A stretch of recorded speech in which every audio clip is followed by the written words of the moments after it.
Bonsoir à tous, j'espère que vous allez très très bien et que ce week-end se passe à merveille. Alors dans cette vidéo, nous allons être pratico-pratique. Je vais vous montrer comment est-ce que nous transformons vos archives en intelligence organisationnelle que vous pouvez exploiter à tout moment. Je sais que beaucoup de vos organisations ont énormément de richesses dans vos archives, énormément, et vous le savez également parce que c'est pour ça que vous les conservez d'ailleurs.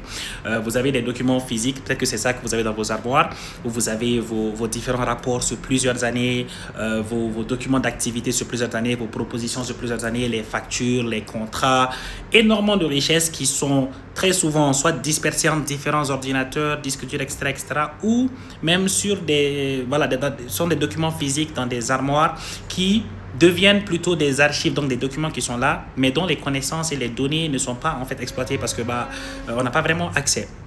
Et donc, vous avez déjà fait un très bon pas. Vous voulez aller à l'archivage numérique. Ça, c'est déjà super bien. Et justement, ça prouve la valeur de ces archives-là pour vous. Vous voulez les conserver.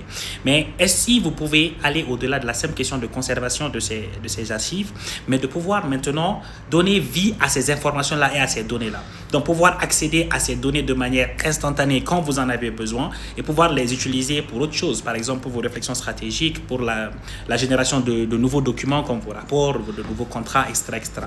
Donc, je vais vous montrer aujourd'hui comment est-ce que Reports AI permet de manière pratique de pouvoir aller de l'archivage numérique classique à ce que nous appelons l'archivage numérique intelligent, ou donc la gestion de connaissances, où vous pourrez exploiter et extraire ces données-là de manière instantanée à chaque fois que vous en avez besoin.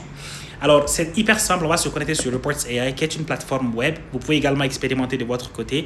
Reports AI vous donne 2 semaines d'utilisation gratuite où vous pouvez voir comment ça marche, etc.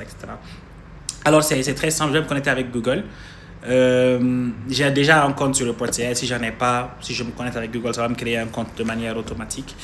Mais bon, je peux également utiliser une adresse email et un mot de passe si je veux.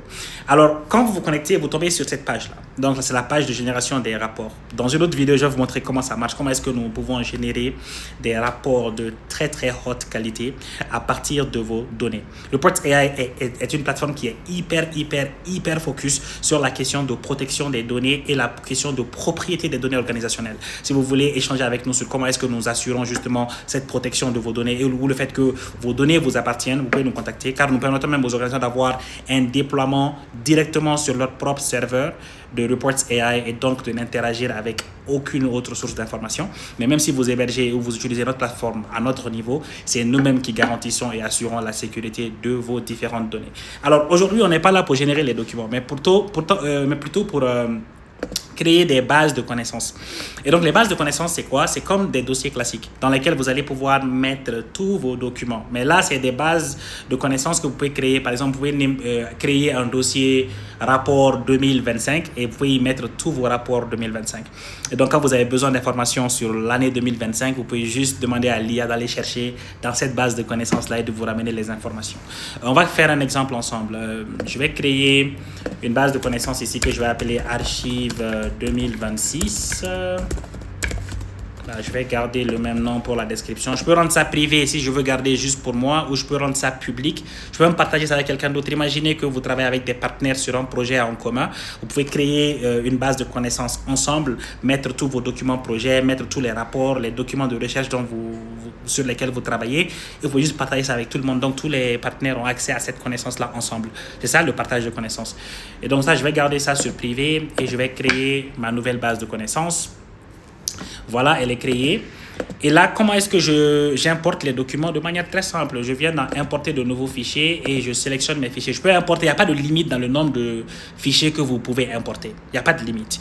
Mais vous pouvez importer 50 à la fois. Par exemple, là, je vais essayer de prendre une présentation de Reports AI.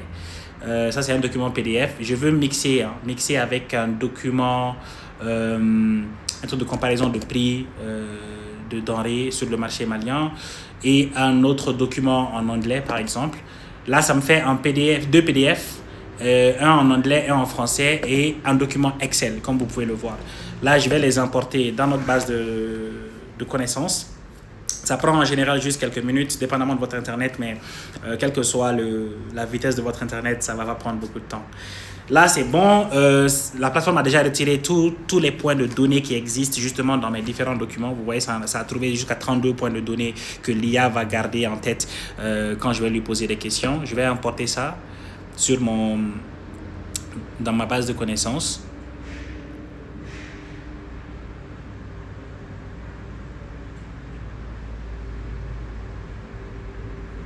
C'est presque prêt. Troisième document en pleine importation.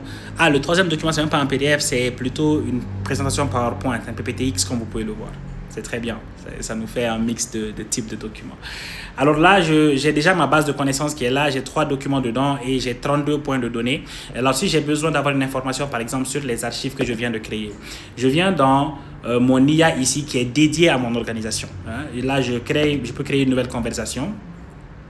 Et là, tout de suite, ce que je vais faire, c'est que je vais sélectionner une base de connaissances, comme vous pouvez le voir juste en haut ici. Je vais prendre gérer et là, je vais activer cette base de connaissances-là. Si vous avez plusieurs bases de connaissances, vous pouvez sélectionner plusieurs ensemble, vous pouvez mixer, c'est à vous de voir, quoi. Donc là, je vais prendre ça et je vais poser la question à mon IA. Ici, je peux sélectionner plusieurs modèles IA. Nous vous donnons accès à plusieurs modèles IA et on continue à mettre à jour ces différents modèles-là. Là, vous avez Gemini 2.0, vous avez Gemini 3, vous avez également GPT-5. Là, je vais garder Gemini 2.0 et je vais juste lui poser une question. Je vais dire, voilà, quelles sont les fonctionnalités de Reports AI? Je pose cette question parce que dans les archives, j'ai un document de présentation de Reports AI. Donc, on va voir si l'IA nous ramène justement ces fonctionnalités-là directement et nous dit où ça se trouve. Comme vous pouvez le voir, ça nous ramène exactement toutes les fonctionnalités qui figurent dans nos archives et ça nous dit c'est dans quel document, dans quel point de données, où est-ce qu'on peut trouver ça. Et si je veux changer de modèle, j'ai la possibilité de faire ça. Je veux par exemple passer à Gemini 3. Je peux lui dire... quels sont les coûts pour une petite organisation pour adopter Reports AI? Je peux lui poser la question. Là, je change de modèle. Donc, les modèles qu'on a sur la plateforme ont une mémoire commune. Elles interagissent tout ensemble avec le chat. Donc, vous pouvez passer d'un modèle à l'autre quand vous voulez, sans quoi que ce soit. Là, je lui demande si j'ai une petite organisation. Ça me sort le tarif annuel directement. Et c'est exactement correct. Et ça me dit, c'est dans quel document je peux trouver ça. C'est dans la présentation de Reports AI. Et je peux également consulter le document si j'en ai besoin. Donc, imaginez si vous aussi, vous avez, par exemple... je peux aussi poser une question sur le document Excel. Comment a évolué le prix du mil entre le SPG et la production conventionnelle?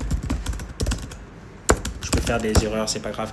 Mais voilà, donc vous voyez ici, vous avez par exemple toutes vos archives, 1000 documents, 2000 documents. Nous expérimentons aujourd'hui par exemple avec un partenaire aux États-Unis qui est une institution de recherche qui a mis 4000 documents de recherche, 4000 papiers de recherche, des recherches de 1900 jusqu'à maintenant, et donc qui utilise ça pour que ses autres professeurs à l'intérieur, les élèves qui en ont besoin puissent accéder de manière immédiate à des informations à partir de tous ces documents de recherche là par exemple. Et là je pose la question, ça me sort d'après les documents fournis, notamment le fichier nanana. Ça, c'est exactement le fichier que nous avons importé dans notre base de connaissances. Les données spécifiques du mil ne sont pas présentes. Okay? Le tableau de comparaison de prix pour l'année 2023 se concentre sur la pomme de terre, la tomate, l'oignon, la laitue, par exemple. Et ça, c'est exactement également correct. Donc, c'est comme ça que nous vous permettons justement de pouvoir centraliser tous vos documents, quel que soit le type de document. Ici, je peux même ajouter des enregistrements audio si je veux. Et de pouvoir exploiter de manière centralisée ces connaissances-là directement à partir de l'IA. Je peux utiliser ça pour générer d'autres documents. Si je veux, par exemple, faire un rapport, je peux juste utiliser exactement cette base de connaissances-là pour générer mon rapport. Voilà ce que je voulais vous montrer et je vous invite à tester justement Reports AI par vous-même. Et si vous voulez l'intégrer dans votre organisation, nous vous aidons à faire l'archivage, nous vous aidons à configurer vos différents comptes et nous vous offrons une assistance personnalisée tout le long de notre engagement contractuel pour nous assurer que ce soit toujours disponible ainsi que la formation de vos membres.